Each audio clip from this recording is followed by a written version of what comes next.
Let's bring in our next guest, retired Army Lieutenant Colonel Tony Shaffer and Peter Doran, Senior Fellow at the Foundation for Defense of Democracies. Great to have you both gentlemen this morning. Good to be here. So let's talk about Iran. The Iranian officials are now vowing harsh punishments for demonstrators, this while still exchanging jabs with President Trump. And the country remains under a digital blackout. What does this tell us about the regime, and what their next steps will be? Because it is very apparent that they're crushing the protesters from getting the word out, a true reflection of what's going on the ground. Let's start with you, Tony. So what you see is messaging meant for domestic consumption. The whole idea of repression, of threats of mass murder, yeah, those are elements that are meant to keep their population in line. With that said, there's evidence that they've taken a step back regarding the actual implementation of that because of President Trump. There were something like 80 targets nominated by the Secretary of War and the Pentagon to President Trump regarding Iran. President Trump, at the last minute, just about 5 days ago, pulled back and decided not to conduct the strike. And the Iranians knew that. They closed down their airspace. They knew it was coming. So I think it was a head fake by us trying to get the attention of the Iranian leadership. So it won't change their internal, what they say to their people. They believe they have to say certain things to maintain power.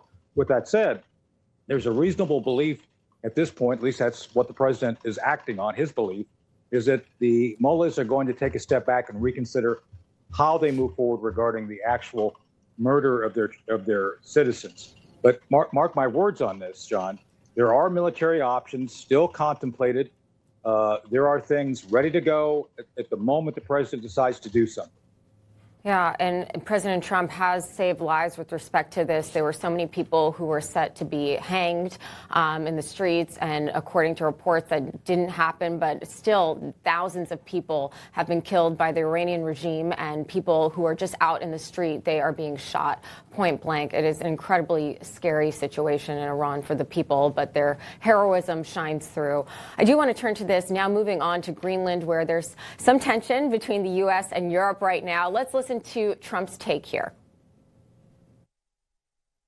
Look, we have to have it. They have to have this done. They can protect it. Denmark, they're wonderful people. And I know the leaders, they're very good people, but they don't even go there. And, because the boat went there 500 years ago and then left, that doesn't give you title to property. Yeah, Peter, the commander-in-chief posting this provocative image on Truth Social. Then in a letter to Danish officials, he goes on to question Denmark and their right of ownership of Greenland. What's going on here? Well, first off, the White House's meme game is on point. But a lot of their rhetoric has been making our European allies very nervous. They were concerned that President Trump might actually invade Greenland using American military power. That was obviously never going to happen. But the threat of military power is now devolving into a potential trade war between the United States and Europe. Here's the bottom line, though. President Trump likes to escalate, to de-escalate, using tariffs as we'll call it a bat, and then pulling that bat back at the last moment. I think that's what's going to happen here. Yeah.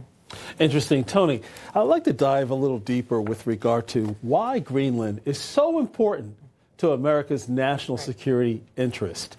Can you walk our viewers through the geography with regard to the nuclear launch sites that I believe that are off the coast of Scotland, and why that pathway, if you will, is so important? Because history tells us that many Russian submarines and other vessels have been actually going throughout those waters, which if they actually launch something, it's only a matter of 15, maybe 20 minutes away from the U.S. The sea lines of communication you refer to are very important. The Russians have been investing resources in trying to explore the northern region. There are rare earths both in Greenland and under the sea. So this is going to become contended space. And I like the graphic you're showing there. We're showing there on the network often.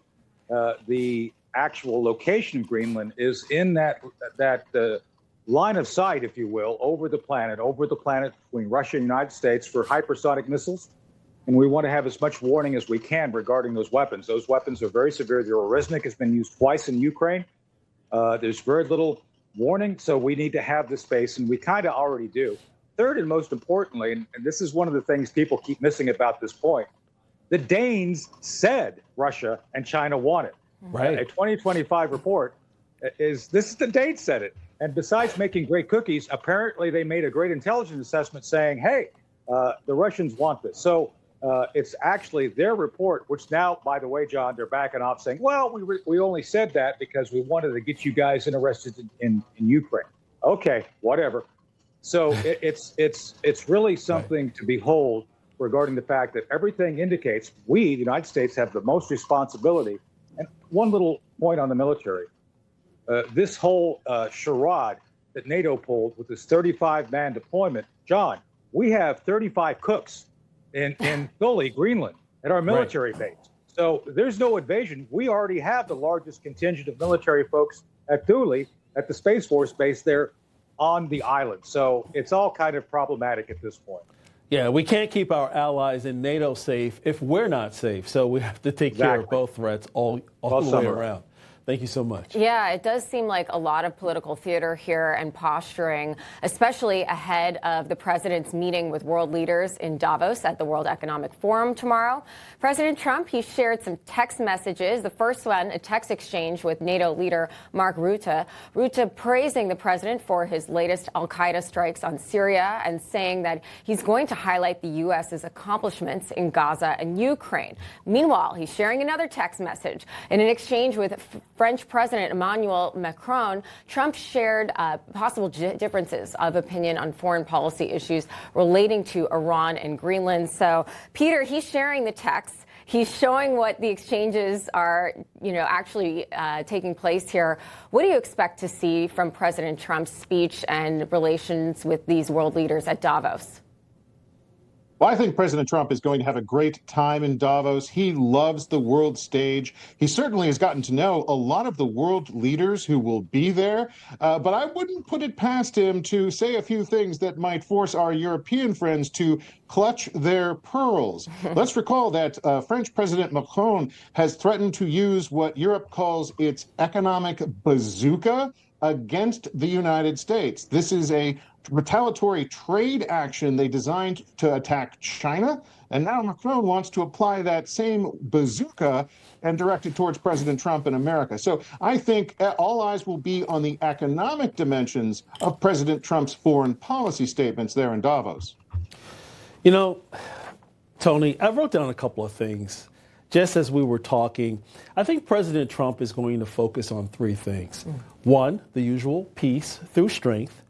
Two, thwart every threat possible.